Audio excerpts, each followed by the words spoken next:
people lost their relationship with music. So with streaming, you're essentially leasing music. Ultimately, there's a broken relationship there with something that's what I consider to be magical. As Tom Petty said, and I'll paraphrase, it's the only real magic there is.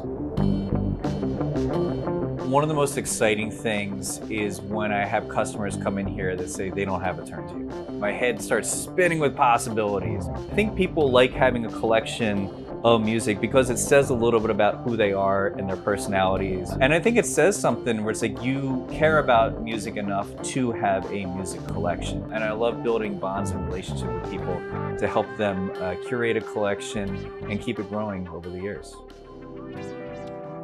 Before I started Light of Day Records, I worked in the ad industry for about 20 years. You know, I always had a big passion for music. I'm a musician myself and also a record collector. Saw the vinyl resurgence and thought, you know, what better time to start an independent record store than right now? When we opened the business in February 2020, for like those first 5 or 6 weeks there, you know, it was going along to plan. You would have folks come in on a weekend, you know, buy a coffee, buy a pastry, and come hang out and peruse records and talk amongst each other. Obviously, when COVID hits, that greatly impacts that kind of model. So you gotta get creative and you gotta figure out a way to survive. For the first few months after COVID hit, you know, we pretty much existed as a vinyl door-to-door delivery service.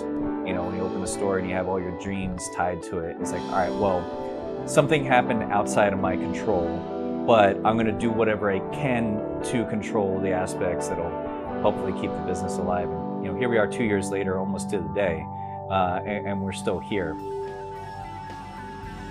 I look at the vinyl experience as a ritual. We very much think about mood, we think about setting, we think about tone. Once a choice has been made, it's like, okay, you're opening up, you got this nice artwork, you got some liner notes, like, are you checking out some of the details, or are you just going right to the listening experience? Personally, it's a very intentional experience for me. Even if it's background music, it's still intentional. Like, you're still intentionally picking music to work to, or cook to, or even hang out with my kids. I think there's a real reason why people came back to vinyl after all these years. It's the only medium I could think of where it was, you know, for all intents and purposes, a dead or forgotten medium that came back. We'll never see the same thing from like VHS, for example.